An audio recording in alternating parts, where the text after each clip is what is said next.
I was deep in surgery when my phone buzzed in my pocket. I ignored it at first. A heart was literally in my hands, but the vibration didn't stop. Then my scrub nurse whispered, "Doctor, your wife's nurse says it's urgent." My stomach dropped. I handed control to my resident, tore off my gloves, and sprinted out of the OR. When I reached the maternity ward, I froze at the doorway. A woman I'd never seen before was standing in the middle of my wife's hospital room, yelling at her, my wife 8 months pregnant and hooked up to monitors demanding she leave the room immediately. That woman had no idea who she was dealing with.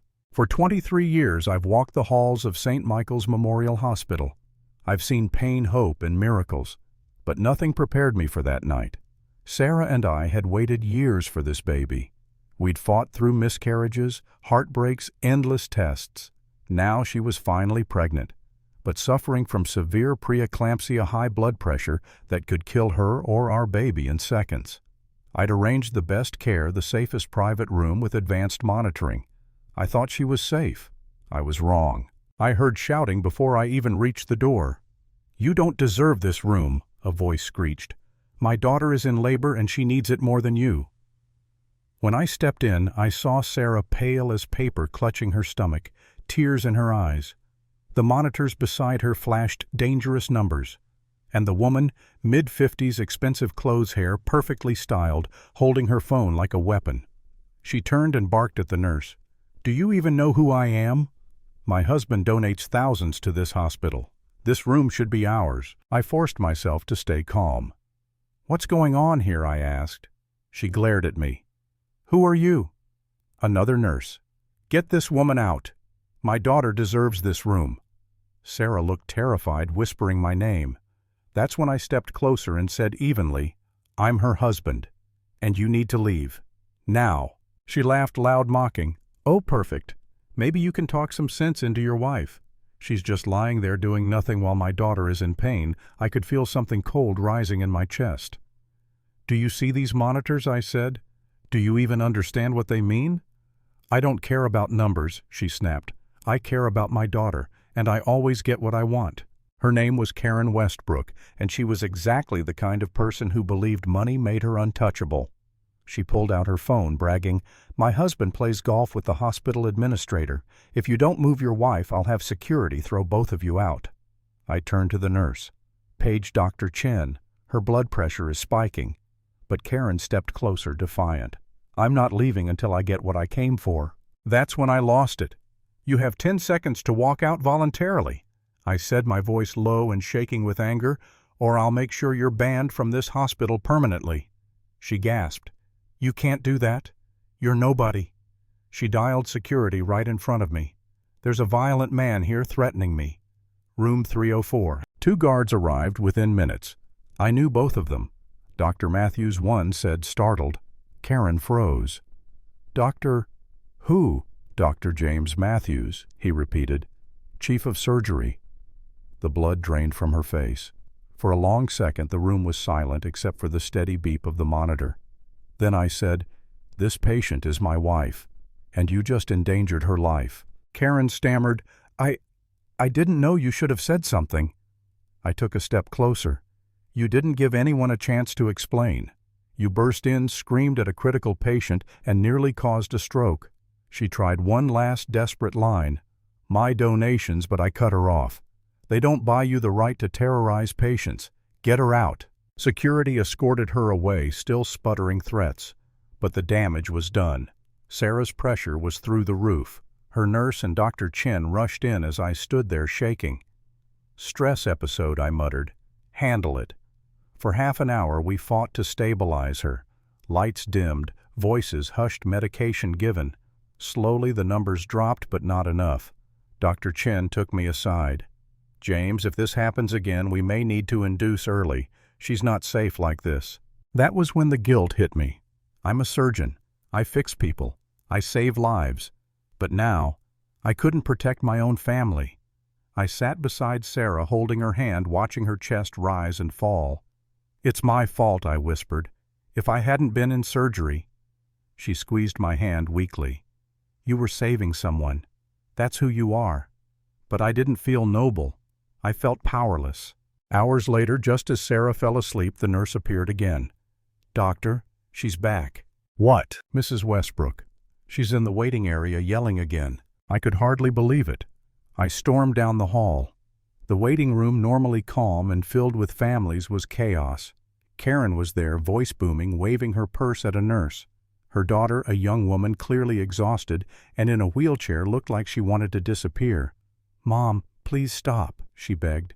"My room's fine." "No," Karen barked. "I won't be disrespected." I stepped in. "You're right about one thing, Mrs. Westbrook," I said coldly. "You won't be disrespected, because you're leaving." She spun around, eyes blazing. "You again? My daughter is suffering because of you." The daughter's voice broke. "Mom, please." But Karen shouted over her. "You think you can throw your title around to bully me?" I pointed to the exit. "Hospital administration is on their way. You've already been banned from this ward. If you don't leave, you'll be arrested for harassment." "You can't arrest me," she shrieked. "Watch me." The administrator arrived, flanked by 2 police officers. "Mrs. Westbrook," he said formally, "you are officially banned from the maternity ward of St. Michael's. Any violation will result in immediate arrest." Karen turned red, trembling with fury. "Gregory will hear about this." "He already has," the administrator said calmly. "He apologizes for your behavior." That shut her up. Her shoulders slumped. But the damage to her family was already visible. Her daughter Jessica was crying. "Mom," she whispered, "you could have killed someone. She had preeclampsia. You didn't even ask." Karen tried to defend herself. "I was just—" But Jessica interrupted, voice shaking. "No, you weren't helping me. You were embarrassing me." Tears ran down her face. "You always do this. You think being loud makes you right. It doesn't." I stood there, arms crossed, watching the reality sink into Karen's expression. For the first time that night, she looked small, weak, afraid. As the officers led her away, I didn't feel triumph, just exhaustion. Back in Sarah's room, she was awake, silent tears rolling down her face. "Is she gone?" she asked. "Yes," I said, brushing her hair back. "She's gone." But the beeping monitor reminded me the stress had done real damage. Her blood pressure never fully stabilized. 3 days later, Dr. Chin came in with that look every doctor dreads giving. "We can't wait any longer," she said quietly. "We need to induce labor." I wanted to scream. It wasn't supposed to happen like this. We were supposed to have a peaceful birth, full-term healthy. Now, it was early, risky, and terrifying. The delivery room was cold, filled with machines and muted urgency. I stood beside Sarah, holding her hand as she fought through the pain. "You're doing great," I kept saying, though my throat was tight. "Almost there." After 6 long hours, I heard the faintest cry, weak but real. Our daughter Emma. She was tiny, fragile, her skin almost translucent. The neonatal team whisked her away, checking her vitals. I couldn't breathe until I heard, "She's small but strong. She'll stay in NICU for a few weeks." I nearly collapsed from relief. But even after that night, I couldn't shake the anger. Karen's arrogance had nearly cost us everything. I kept replaying it, her smirk, her entitlement, her ignorance. I took a leave of absence to stay with Sarah and Emma. Every beep of the NICU monitors felt like a reminder of that woman's cruelty. Then one day, about a week later, a nurse told me someone was asking to see me. It was Jessica Westbrook. She looked exhausted but determined, holding her newborn. "Dr. Matthews," she began, "I know you probably don't want to see anyone from my family, but I needed to apologize. What my mother did was unforgivable." I stayed silent. "She doesn't understand boundaries or compassion, but I do. I wanted you to know I'm cutting her out of my life until she gets help. I don't want my daughter growing up thinking that's normal." Her words hit harder than I expected. I nodded slowly. "That's a brave choice," I said. "My father resigned from the hospital board," she added. "He made a donation in Emma's name to the NICU. He said it's the least he could do." I was stunned. For once there was accountability, real remorse. Jessica left soon after, and for a long time I just sat there in silence, watching my tiny daughter breathe beneath the warm NICU lights. Maybe that's what grace looks like, not forgiveness, but the willingness to stop the cycle. Weeks passed. Sarah recovered. Emma grew stronger. And one morning I got a letter from Karen herself. Handwritten, shaky, but honest.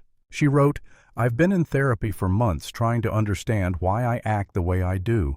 I was cruel and thoughtless. I put lives in danger because I thought money meant worth. I'm not asking for forgiveness. I just wanted you to know I'm changing." I didn't know how to feel. Anger, pity, maybe both. But one line stood out. Privilege isn't a weapon to wield. It's a responsibility to use wisely. A year later, I saw her again in the hospital lobby. She wasn't demanding anything this time. She was volunteering at the information desk, helping an old man find his way.